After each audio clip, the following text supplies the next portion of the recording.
And Nathan, I believe you currently hold the title for longest chronic implant. Is that right? I do, since May 4th, 2015, so Star Wars Day.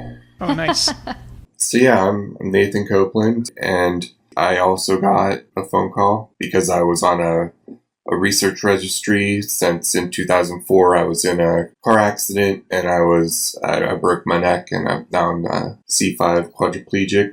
And it was a couple years later that I was doing a different research study, and they said, oh, we've changed our protocols. And that's how I joined the BCI research. My study actually included 2 implants in sensory cortex to receive stimulation directly into my brain from the robotic hand sensors, or just they can push a button on the computer and kind of, zap an electrode in my brain, and it feels like something coming from my own hand. And I'm actually the first human in the world to have implants in sensory cortex. Oh, nice.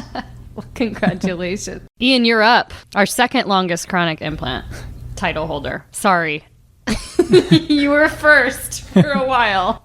Yeah, so I was already receiving care at The Ohio State University for my spinal cord injury that happened 3 years prior. And I kept asking the doctors and therapists, what can I look forward to? Is there anything else I can do? And I just kept bugging them as much as I could. So I was implanted in April of 2014 and was the first person to use brain-computer interface to move my own body using the muscle stimulation sleeve on my arm.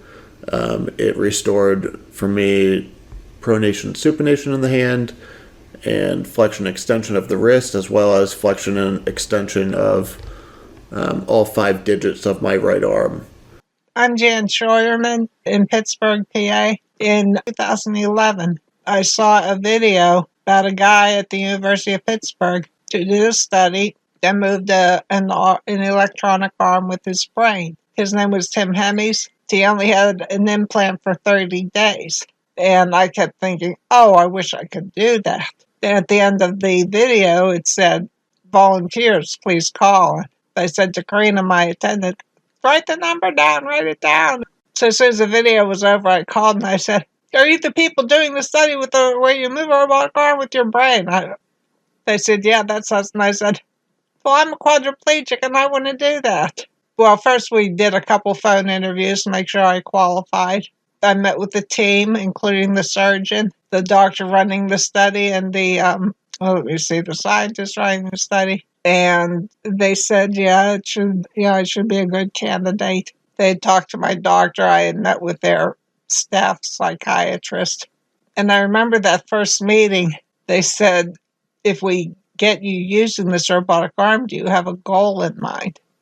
Because Tim Hemmes had used it to touch his girlfriend's hand. Then she took the robotic arm as an embodiment of his hand, and it was very touching.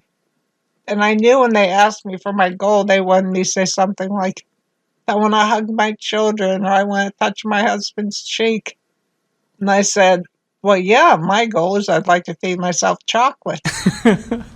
And I was waiting for them to laugh, and instead they all started nodding, saying, yeah, we should be able to do that.